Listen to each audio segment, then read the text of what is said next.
Welcome to talking with the councilors.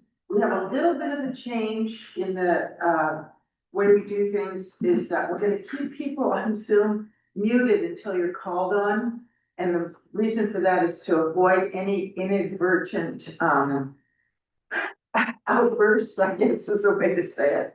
But you know, that's just was a request from the mayor, so we're gonna do it. Okay.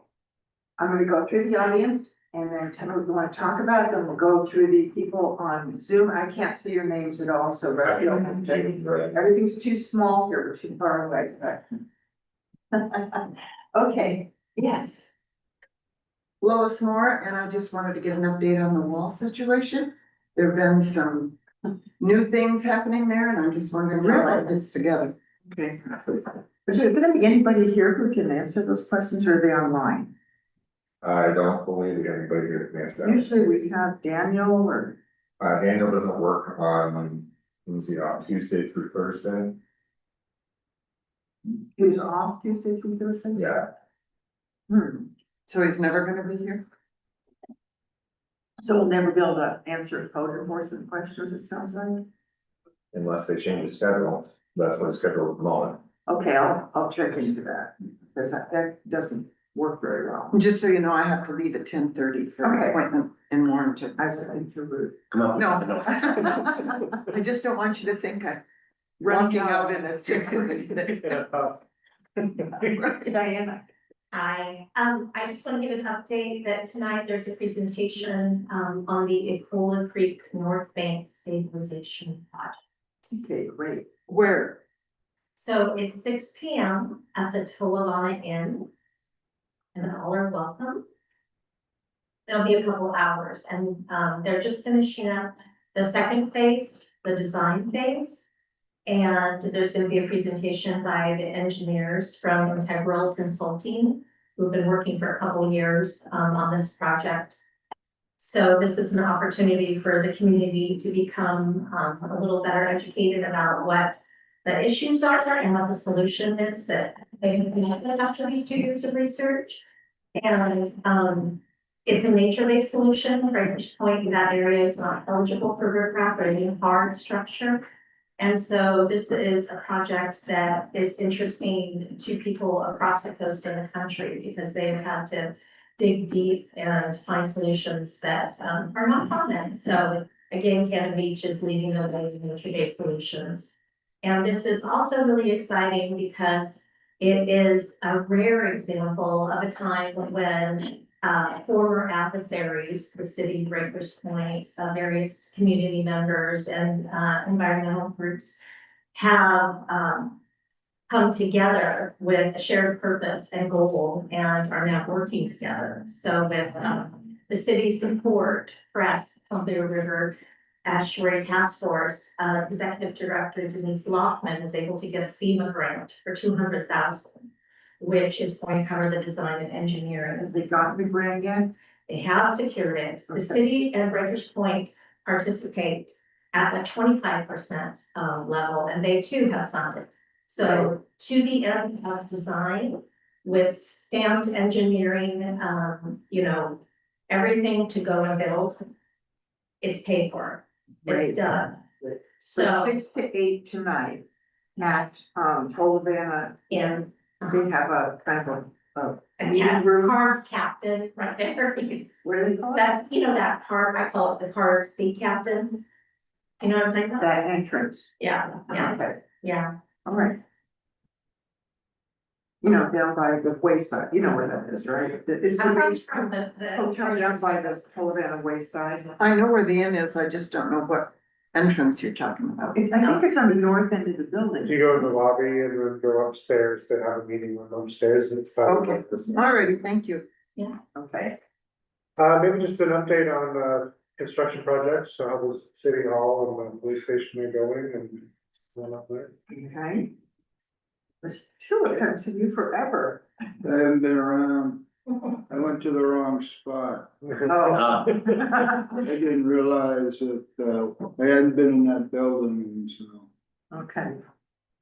Is there anything in particular? No, I'm here for a local scuttlebutt, see what's going on. Scuttlebutt, okay. All right. Drinking fountain on a ship.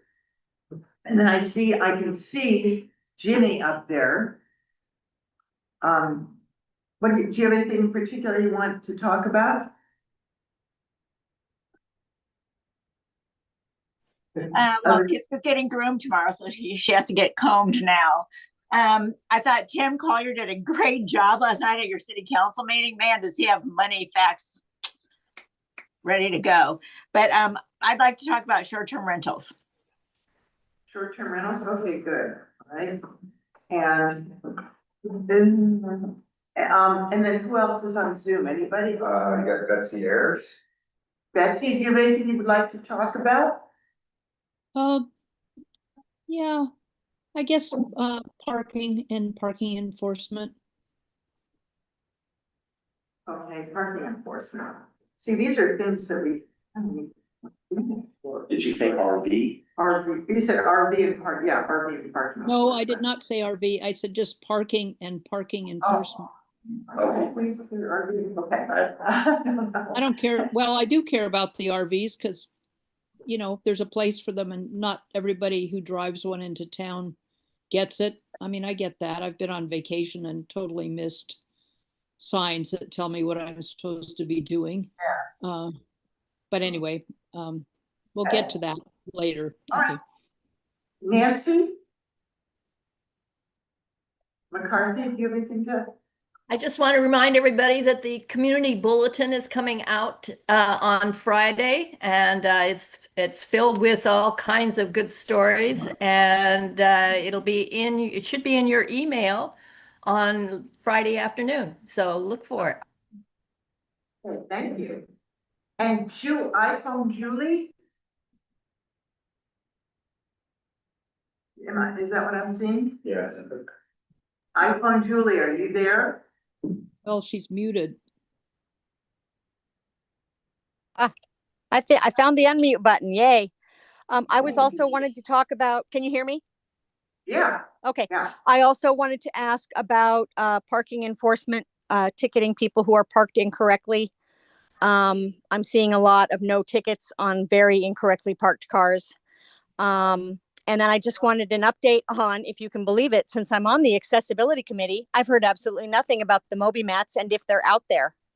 I don't know if anybody here is on the doing anything with accessibility, but I have heard nothing about it and I haven't been to a meeting or anything. So I don't know what's happening with that. So thank you. Thanks. And the cute little dog? Who? Anita Dewar. Anita? Hello, good morning. I just had a question regarding water rate usage. Nothing bad, but just a question for potential consideration. Okay. Great. It can Thank be you. bad if you want. It could be good or bad. Okay. Is there anybody else? Not on Zoom. Okay, well, let's go back. You know, what kind of bothers me is that a lot of these issues are questions Daniel would have firsthand knowledge of. But I'm gonna make a list of them if we can't answer them, because enforcement staff we probably can't answer. And then I'll try and get answers. Bruce usually knows All that right. Bruce is on vacation. Yeah, so- so I will, who is, oh, Bruce usually knows, yeah, so I will email Daniel as soon as I get home and try and get some. Okay. I imagine there are some things going on. Can you Yeah, tell us about that? the bamboo that was in the back of the house was maybe 6 to 8 feet high. That's been removed and bamboo twice that high has been put in, which I really appreciate because it blacks, it semi-screens some of their roof. And I get tremendous heat off that tin roof that's on there in my sunroom. It makes it unbearable. So hopefully, you know, they've come up with a way to screen that. I talked to Stephen about it 3 years ago and this is something new. So, but all the bamboo that was there has been moved down to in front of the wall on one end. Now, it might just be there temporarily, I don't know. But I'm just wondering if there's been some kind of agreement struck that if they disguise it or screen it in some way, it's okay. That makes it compliant. I don't think it does, but I'm just wondering. Yeah, I don't think it's been to court yet, No, it hasn't. so. That doesn't mean the attorneys haven't been negotiating something. Yeah, That's possible, right? it is possible. I just thought that if there have been complaints filed and the attorneys have reached a negotiation, that it would be part of the public record, but. Yeah, I would think so, but, you know, and maybe it's just resting there and it's gonna get removed or replaced or put somewhere else. I don't know. Okay. I just thought Daniel would. And it's have the planted, latest, right? so. It's planted in front of the wall. You know, I honestly didn't take a quick look this morning. It was set aside to the side of the house for a while they put the taller bamboo in the back, and now it's been moved down all along the very end, the the west end of their wall, and just around the corner a tiny bit, I think. Okay, I'll ask him about that. Yeah, I mean, So I can email him and he'll answer. okay, Okay. Okay. Need some. Yeah, you have a lot of work on your own going on back there. yes, I have had, yeah. Since there's time, you wanna, Well, there were weeds in my backyard that turns out are toxic to dogs, and I have a new puppy. Okay. Very, very I was sick. gonna ask about your puppy. So I've redone the whole backyard and I've seeded it with clover now. I've put in a pathway. A little fire pit area for my smokeless solo stove. And redone the whole sidewalk down, because when I had to put in helical piers underneath my deck footings, all the walkway there was all big stones. Well, that just made them go, "Ugh," and it's treacherous. So I've totally redone the walkway. A stonemason has put in steps and gravel and steps and gravel, and it's much more accessible now. And then, of course, any outside decking exposed to the southwest weather deteriorates. And so the whole outside stairwell is being replaced. So what was in your fire pit? What kind did you say? It was Solo stove? solo stone? Stove, Stove, yeah, stainless steel that's got. State of the art, vents, kind of, so that yeah. They're supposed to burn smokeless. Yeah. Snoop Dogg promotes them. oh, I'm sorry to hear that. Snoop Dogg promotes them. Oh. He did a commercial Well, for it. and that. I did not know that, I might have thought twice. And it's smokeless, I don't think that goes together. He's not- There you go. Not so Right. bad, actually. Pretty fun. And laws for Lisa, do you know what's going on the lot on the corner of Elm and I Fenton? have no idea, do you? No, I haven't. no, we can look it up on Excel if they put in building, or any kind of building permit, I think we can see it on Excel.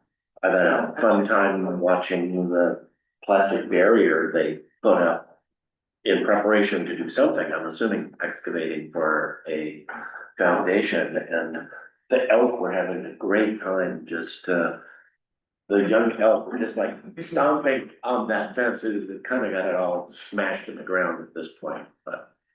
Speaking of elk, I have found a potential way to deter them. Fairly successful. From an outdoor company in Maine, you can obtain little plastic vials that have holes in the side, and you put a hanger through the holes. You fill them with genuine wolf or coyote pee. And then you hang them on a little hanger that comes with it. And they're good for like 30-35 days. Really? And you put them every 10 to 12 feet along the perimeter, and that marks the predator's perimeter of wolves or coyotes. And so they haven't been in your place since you put that up? Well, they did make it up my driveway, so now I've added more at the foot of my driveway on both sides. So we'll see, Yeah. we'll see, you Keep us know, posted. I'm curious about that. That seems like a really good, you know. Well, I've been trying to come up with something that you could saturate with a solution that would deter them. but it just, in the rain, it just, but these have little caps on, so they don't dilute with the rain. That's kind of clever. I thought it was, we're trying it, so, So they're gonna avoid your place and come over and strip my cherry tree. sorry. Hang them in your cherry tree, So, I'll give you a couple. and Diana, did you finish with? I think so, yeah, if you guys have Can you questions. give us a clue or for anybody that can't make it tonight, of what this solution is looking like? I mean, do you know, or are you? Yeah, you guys, saw earlier stages, they're basically developing a log jam. So they're gonna be placing logs and then, you know, having a structure around them to hold them in place. And, shoring up that bank, and you know, it's gonna take maintenance like all projects do. So that's how I would, the shorthand I would describe it in. Yeah. I hope that they will come in front of council and give you guys an update. I don't know if they're on your calendar to do that or not. It is gonna be recorded. Anyone can walk into the dunes or serve writer, and I can make sure that, you know, that video presentation gets out to people who are interested in getting it. I heard there's flu going around in town, so I know some people are feeling shy about coming and sitting in a meeting room. What is the website where the recording would be available? So you can email info@friendsofdunes.com or Surfrider Foundation, surfrider.com. And it'd be their North Coast chapter. So this is tonight from 6 to 8 at Tolovana Inn in their big conference room with this statue. And yeah, it should be really interesting. You can always mask up and go. I mean, Yeah, and it's great that it's an example of proactive management. Because what we had before was Breakers Point, who, you know, were concerned for their structures and their foundation, proposing various solutions, and then you know, the city and community or pleased with them. So it was just like this endless cycle of, you know, adversarial dispute. And so it's wonderful that instead of continuing down that road, there was a path to work together and find a solution. Yeah, this. You know, the solution come all the way over to Large Street where it's getting undermined there and. That will be addressed, Okay. absolutely. And right now, if you walk there, you know, there's a little sign from Northwest Natural, there's a gas line, it's not maybe a foot. You know, and so the city has, and I'm not in a position to speak for the city, it appears to me that the city has maintained that with just what we call sand nourishment, basically these. And that's what Breakers Point did for grade, they would subsequently push sound down the bank. Again, a very short-term solution, you know, that can be gone in one storm. Yeah. So for everybody's pocketbook and sanity, it's better to try to find something that will last, you know, a few years, so. That's fantastic. So 6 to 8 tonight. It's gonna be, I'm looking forward to it, so. Yeah, but it is to go all the way over. It's also going to put in a more, a substantial and safe beach access. If you're familiar with that area, people just have created a trail, and of course the trail moves as the banker roads, but it's very thin and there's, you know, no protection, which is how a lot of beach accesses are, and that's fine. But, so that is included in the plan. It goes all the way over, just a little bit past the street, because that, the next area is private property. And that owner is very interested in joining in the project, but that's a larger conversation between the city and the owner and, you know, to figure out how that all works and what liabilities involved. Seems like that would make it more effective for sure. It would what? Make it more effective than what Well, was. Yeah, it would, because otherwise, you know, you're gonna be dealing with some end point. But because they have come in later. So in my understanding, and again, I'm not the engineer, but my understanding is that should the city join into a conversation with those owners and come to some agreement, they will have a plan, an engineered plan for the other section, and they would, with some tweaks, be able to extend it onto that section. But that section was not included in this original grant and proposal. So again, there's a great opportunity there, you know, what the bandwidth is and financial ability to extend that, I don't know. I think people are really excited about the possibility, it would be great. You know, and when you guys were talking, I'll just throw this in, while you guys are talking about, you know, creating a fund to purchase housing and do some of the things that, you know, this community wants, like to address short-term housing. I hope that there will also be consideration for projects like this, for purchasing wetland lots and some of these other, or, you know, I know that the Roberts are another example. I don't think that they are willing participants, but that's another example where it would have been great if the city would have funds to make that offer, especially when we have so much infrastructure on that lot. Yeah, So- we would love that too, but Yeah. yeah, this is not, that's Yeah. even not even on. to Yeah. so. I don't, That's another thing, right? I didn't realize Bruce was on vacation, so I don't know if you guys have, I mean, how are the projects going? Everything's going smoothly, police station, city hall, and Yeah, and, there is something in the updates, the monthly update that you guys got in your packet yesterday.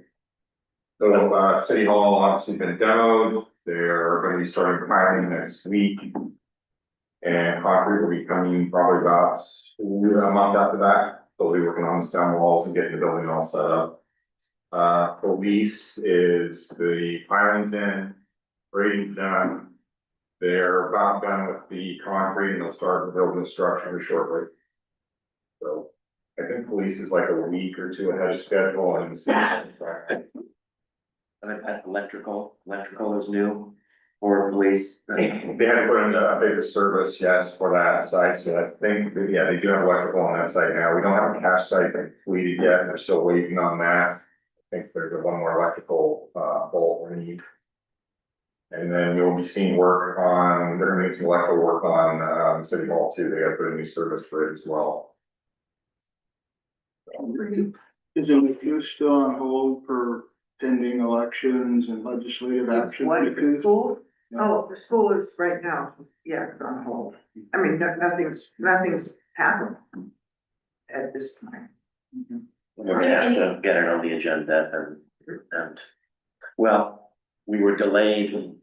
We're gonna have someone talk to us about community survey and what that would take to really give people a good idea of what it would take and understand the funding, and it'd be a very complicated survey, and that person was not able to be at the meeting where we had originally scheduled it, but I think it's rescheduled. I think it is, but I'm not sure for when. Without Bruce here, I can't, because he's the one in communication with them, but yeah, so it's, before anything happens, it seems that we at least want to explore the possibility of a survey to see what people want, but you know, we've done surveys before and I don't know how effective they've been. So, this person, someone's gonna come and do a presentation on how they would do a survey and how much it would cost to do one. And we'll see after that presentation, I guess, then we can make a decision on whether we wanna go that route or not. I'm not. Yeah, start over a public process. Yeah. So, I mean. Which would be another We've done 2 years. so many public processes and those don't seem to work, so maybe, maybe you know, a professional survey might, I don't know. At this point, I am in the dark as to what the future is of that whole site. I just heard, no, I mean, scuttlebutt, that's what you came for, right? Was, that the gymnasium is getting worse and it's wet and moldy, and so, I mean, we're gonna be faced with a decision. Tim could talk to it more, that we need to figure out what direction we're going, because we've got money sitting in those funds that's dedicated to it. So we need to look at it, for that reason, but we also have to look at, you know, if there's any chance of saving those buildings, are we gonna, how much money, more money are we going to put Yeah. into trying to preserve them until we can actually get through a process to the point that we might be able to save them. And maybe and might are big question marks in that. Yeah. Is the Quonset hut building, that's what you're talking about? That's what, you already put money into preventing moisture issues with the classroom thing. But it's the gymnasium. That's the gymnasium. Didn't the gym get reworked also initially? I remember the first floor, there were buckets on the floor to get you water. Didn't they, wasn't there money spent on that roof initially as well? I don't think so. Mhm. I mean, maybe some patching. Yeah. There was some patching that occurred when they removed the breezeway. I think it was patching, but it wasn't seismic work, and we had to do a little bit of brief patching, but it wasn't more of a work on the school. At what point do you decide it's not feasible to save it when you build something more Or not. attractive, shall we say? I mean, we've As you- got the information on what it would cost to remove it, what it would cost to save one building or the other. Yeah, that what was it a would couple cost, months ago. what it would cost to build something else. So we kind of. I suppose all those options would be in the survey then? I don't know. We don't know, we don't know what this survey, we don't know what the proposal is from this company that does the surveys for the survey to look like. I mean, for me, a big issue is the cost. You know, cost benefit analysis, you know, is it worth saving the building for the amount of money it would cost, or is it not? And then the other, of course, is what, if there was a survey, what the results of that survey are. And what percentage of the population responds to the survey, because if only 20% or 30% respond to it, then that's not a mandate, you know, to do anything as far as I'm concerned, Yeah. so. And my concern is just, I think the previous work we did, that there was not a full understanding of the funding for the project.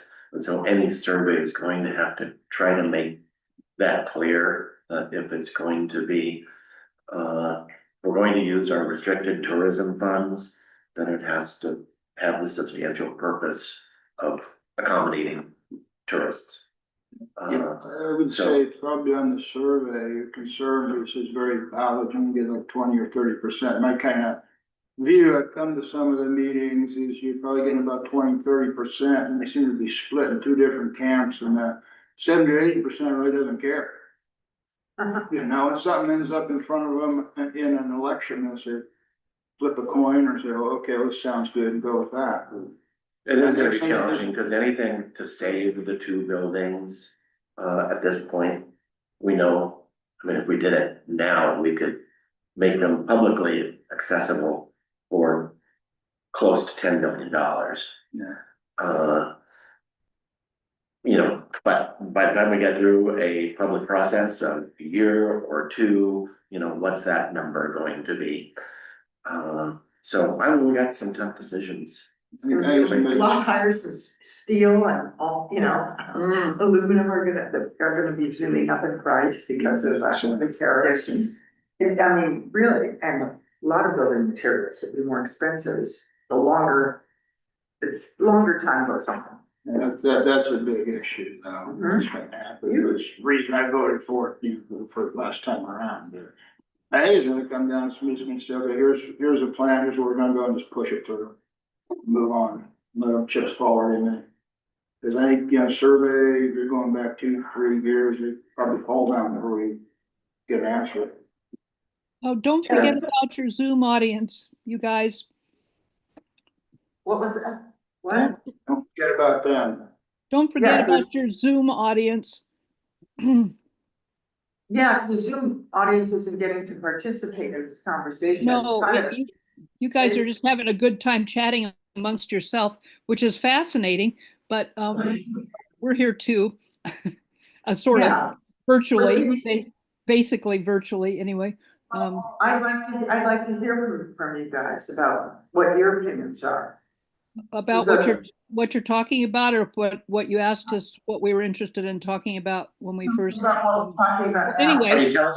Are you telling us to move on, Betsy? Well, I'm trying in a nice way to to just remember that we're out here and I just have some questions. Oh, now I've made Lois mad. There she goes. Oh, well. So Anyway, that's so parking enforcement. no, Because, and you said Daniel's not there, right? Today? right, No. but I'm well, writing down questions for him and I'm gonna email him and ask, try and get answers. Okay, well, my first question, maybe you guys just know the answer. Have the summer parking staff, or I mean whatever you call the guys who drive ride around on the bicycles, the information officers, Yeah. are they working now? They're not fully staffed yet. They will be over the next couple of years. They'll You hear that? the- He said they're not fully staffed yet and they will be over the next. So we have Sue on staff and coming on as basically as school is out. I'm sorry, Can you hear? the audio's really not so great there at the old chamber building. Yeah. Have a few on, and there will be more coming on as school gets out. Thank you. Yep. Got it. Okay, thank you. And did you have other concerns? Well, yes, I have a couple of parking concerns. One is the signs at the city park that say park use only parking. I don't know, maybe that's impossible to enforce, but sometimes when I go by, those slots are all filled with cars and there's not one person in the park. And I'm like, what's the point of even having those signs? And the other is just enforcing the parking at the post office as summer's coming on. Yeah, you go in the post office, there's nobody there, but every single parking spot is Yeah. taken out. Yeah. So so there's that. And then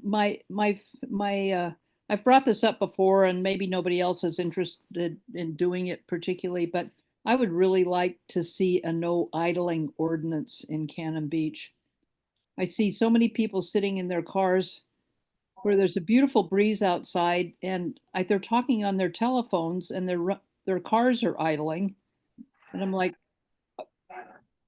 I don't really, anyway, it bothers me because air pollution is a horrible concern around what's happening to our climate.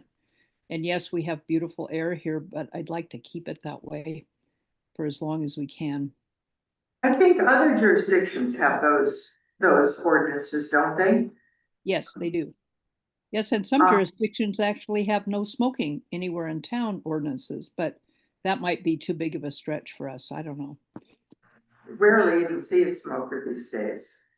I see a lot of cigarette butts, even though, Lolly's probably still picking them up. They're all over town. Well, the no idling ordinance is something that actually we could put on the agenda for the council. That'd be good. See if anybody else thinks that's an issue. Yeah, that would be pretty interesting. On the issue of parking, and I think we need to hear from Julie because she mentioned this too, but I'm just curious what the strategy is as far as parking enforcement, given that we've got kind of a different situation here with City Hall. And I mean, I did walking down Second Street and every car space was filled and there were no RV spaces. And then I've also seen cars parking in the RV spaces, which is kind of a typical thing. So I've kind of been wondering if there's a strategy for parking enforcement regarding those kinds of things. Are we looking the other way or are we enforcing the parking? Well, that's what my understanding is that's what the, our biking people are supposed to be doing, is enforcing parking. And if they're not up and running yet, the information officers, if they're not up and running yet, then probably things are sort of slipping by, but I know the police don't have time to do it. Is there some? Yeah, Julie has her hand up. Okay. Go ahead, Julie. Thanks. Yeah, my issue was, well, the issue has been going on for a while, but the Memorial Day one was bad. And I understand the Memorial Day was a nightmare with all the emergency crap that went on. But when I went home through the city parking lot where City Hall was, there were 6 cars parked in the RV spots, and not a single one had a ticket. I saw the bicycle dudes around, but I don't know if they're ticketing those or not. They do pretty aggressively last summer. And then there was somebody parked at the stop sign that I sat behind for about a minute until I realized no one's in the car. They parked there, no ticket on their car. And going down Spruce Street, to get to, staying off of Hemlock, there's always a stream of cars there that are parked with no tickets. And to me, it's like if you pull up behind and it says no parking and there's somebody parked there without a ticket, you're going to park there too. And I know that from having some parking guys with one of my employees came in quite often and said they were not doing anything with timed places. And the timed places at the post office are a concern. I've seen people park there for 2 hours that I know were there because of the car was unique and had a unique license plate. Sorry. So I would really appreciate if somebody could do more timed parking or to look at the timed parking and give tickets. And then I realized that that we don't have all of our biker dudes yet, but once we do, maybe that'll help. I didn't realize that we weren't fully staffed on those. So just my 2 cents. Julie, I appreciate that, and I totally agree with you. And what I'll do is I'm gonna I'll email the chief just with a list of concerns. So he Thank you. knows that people would like to see, because that's under his purview, the information officers, I believe. Yep. Thank you. Daniel isn't running around giving tickets for cars so much as doing other enforcement, but yeah, no, I agree. It's really frustrating. It's incredibly frustrating. And the Moby mats, you had talked about that to Julie. Oh yeah, And I forgot. Are they in and are there meetings? What's happening with accessibility? I Well, seem to have dropped off the face of the earth. every single time I've heard a presentation from Kelly, it's always there in progress. So I don't know what the latest. There was something in the staff report from a meeting last The night. staff report says that they're supposed to be in place by Sandcastle after the grading is done. The grading on Tolgana. After Sandcastle. Or for Sandcastle. Before Sandcastle. Yeah, so when the grading is done, they're supposed to be done. That's what the staff reports. Okay, it just seems to be, I know there's so much going on, and I'm sure that, but yeah, so evidently, the money's there, I think they're purchased and everything, so, Yeah, we were given them by Aqua. Aqua gave them to us. Okay, well, and I haven't driven down there to actually look, but obviously they're not there now. I'm hearing that they're not there. So, all right, thank you. prior to Sandcastle, that's not too Right. long. Future, so hopefully that goal is met. And I think that Anita wanted to talk about water rates. Hi. Anita? Yes, hello. I don't know about water rates. I guess what I've been thinking about, just being a lover of gardening and thinking about water usage, that I believe in the past, Cannon Beach increased the base rate volume during the summer so that those of us that do love flowers and gardening and our lawns didn't have to choose between not watering and a huge water bill. And I don't know that your wonderful Chief Financial Officer, Tim, would want to entertain that, or council, but just maybe as just a discussion item for water usage in the summer so that we can continue our beautiful reputation for flowers and gardens. is mostly my Yeah, thought. I do a lot of gardening and my water bill is really high in the summer. But I mean, the summer also has a lot of stress on water too, because of all visitors and all the hotels and all the, water usage. So I don't know from a sort of holistic overview of it, if that is a great idea. Yeah, to- and I appreciate council's decision from 20% to 5%. So that kind of softened the blow of my, being concerned about whether I can water all summer without having to, have a huge water bill. But that was just something to throw out there as a possibility. It does throw another curve into the whole Yeah, trying to figure out the water rates. Right. And our methodology for determining them. Yeah. But I'm sure Tim can figure I'm it gonna out. look at. Yeah. And we are going to be looking at that. Yeah, and water conservation encouragement is also a part of that equation.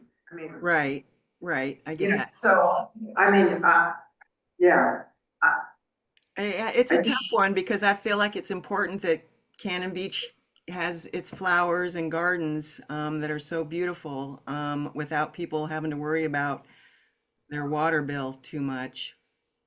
well, you can, I mean, for example, there are things you can do, like lawns are huge water sucks. And if you really want to have a grass lawn, then I think, I mean, there's so many alternatives that don't take as much water. So it's a possibility of thinking, switching out from grass to something else, and there are plants that don't require as much, you know what I mean? I guess it's really, it has to be a balancing act. There has to be,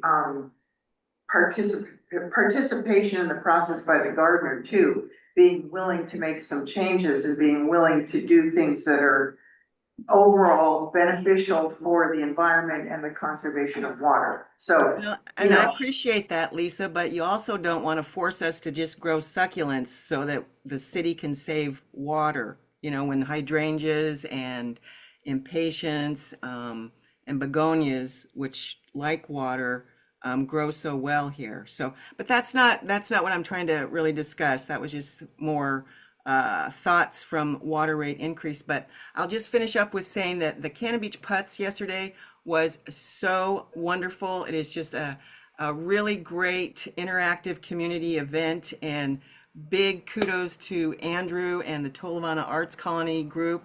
It was just a great fundraiser and a great time. So anyway, that's all I'll say.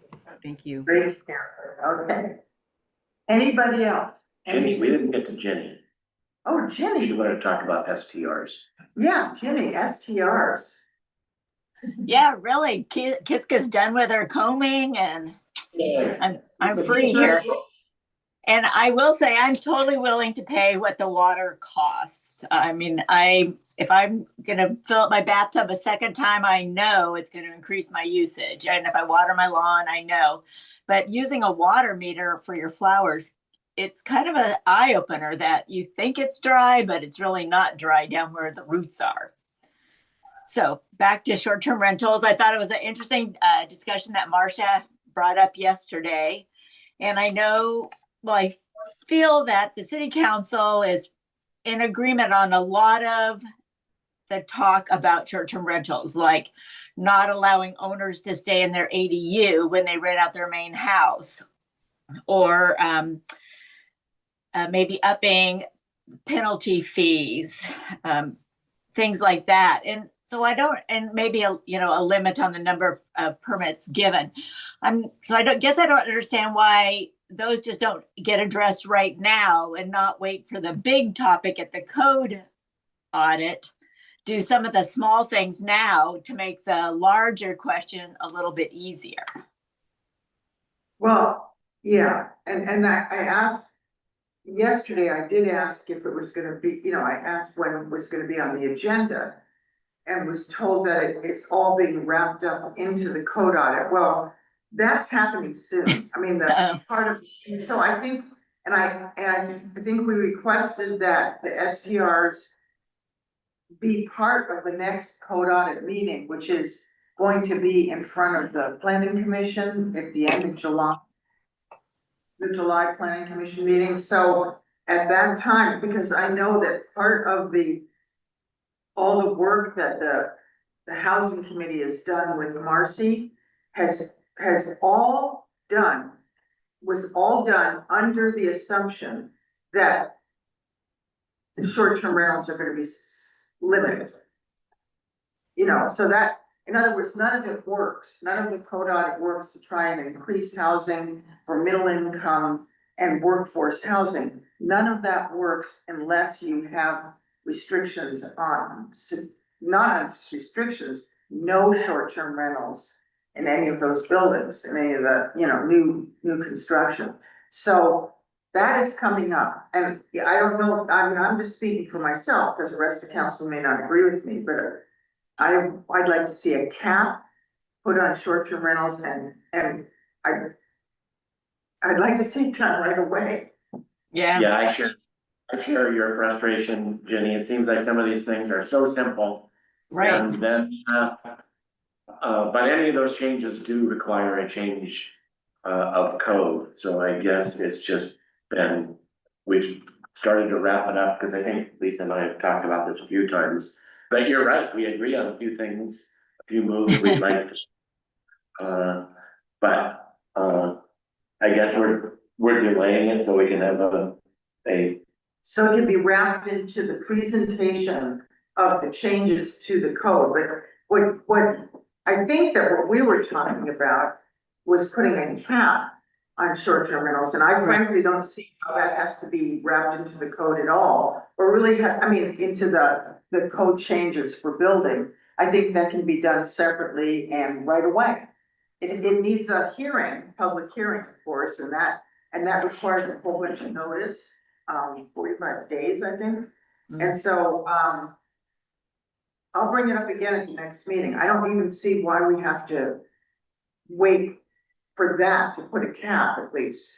That's something separate from the changes to the whole housing code and how houses are built and how many square feet they can be, and I agree. I think it would be easier for us to put the cap on. now. The problem is staff has to be prepared for what the process becomes. So I Well, think it's a notice requirement, and then it has to have a public hearing. And it has to go through, because but it's staff needs to understand the process of then what does that mean? Is there a waiting list? I mean, there's lots of things that where staff is going to need to be able to, you know, have their process for dealing with the new right, restrictions. but Steve has indicated that he's just waiting for council to come up with a plan. And so if we put it on the agenda, then we could talk about a plan, how we'd like to see it implemented, and Steve can weigh in on whether or not that would work. I thought he had some really good ideas when he talked at one of the meetings about it. Like, once a house sells, you have to wait a year or 2 years to even apply for a permit. And I feel like right now there's a lot of houses for sale in Cannon Beach right now. And, you know, people might be picking those up to be short-term rentals. I think we need to be on top of it. So even just limiting the number could help that. I agree. I'll ask again. Yeah, I would. In fact, I'll ask in, you know, I'll ask, Jen, if we could put it on I think the next July, I mean, the next meeting, I think is kind of full, but we'll see if she can squeeze it in. I don't know, I'm totally with you on that. I really agree with you. I think we have to do that now. I know that. I don't think it has anything to do with the rest of the code audit, and that was just sort of a way of putting it off because people are overwhelmed with a lot of stuff going on. But I don't think that's that difficult to fix. And there'll be a lot of people who'll be against it. So we have to, you know, there will be, you know. So, Ginny, just to follow up with you, and the houses that are for sale, my daughter, who's a realtor, said that it's almost the first question anybody who's interested in buying a house asks is, can I use it for a short-term rental? Right. So it is just like, well, what about our community? I mean, we lost population. We lost permanent population in the last census, and we're the only town that did. And if we're going to keep a vital community, we've got to have people that live here. And kudos to my next door neighbor who was such a troublesome short-term rental owner. She's now renting long-term, and it's such a boon to our community when people do that. Yeah, Oh, good. is she? Is she the one? Oh, that's good news. I Yeah. remember that a couple summers ago. Yeah. You told us it was like a circus over there. Well, that's good. So, yeah, I will definitely, I'll ask them on the agenda if you will. Yeah. You know, They it's- both would like on the agenda here. Yes. Okay. It's a new council and it would be interesting to have that conversation Oh, and see yeah. where we land. Yeah. Yeah. And not to put it off. Okay, good, glad. Anything else? From anybody? So we're ending 9 minutes early. I hope you guys on Zoom can hear proper. Can you hear all right? Yes, Is it we can, okay? I can hear you guys just fine. And then when Tim came up to the front of the room, I could hear him. And I don't know. It's echoey. It Yeah, I is don't- echoey. Well, I know that's always been like the inside of a snare drum there, especially when it gets crowded with a party or something. It's like the sound thing is weird in the chamber. But anyway, or the community room, I should say. Okay. I can hear fine, but when the meetings are at the other building, I think it's hard to hear over there. That the original building, our old city hall? Oh, at the new city hall. Oh. What? Here. Like when the planning commission or the parks meets, sometimes over there, you can hardly hear those. Oh, really? Where are they meeting? The city hall's gone. No, some room in the relocatable. Oh, There's only 2 locations, this building or the temporary city hall. Yeah, the module. Conference room. That's all we have. Yeah. So it's gotta be in here. Well, like Anywhere I listened to a parks meeting and it was over there. Oh, yeah, the modular. Oh, were they? Yeah, it's really small room, yeah. Okay. And maybe we Yeah. need a new name for the new city hall so we're not all confused. Yeah. I didn't even know you could be in there. I didn't know that. Every meeting I've had over there is in a little teensy office. I think that's it. Okay, guys, well, thank you very much. thank you. And we'll Lisa and see you Gary. in a month. Yeah. Thanks, Lisa and Gary. Bye-bye. Thanks Bye. for attending.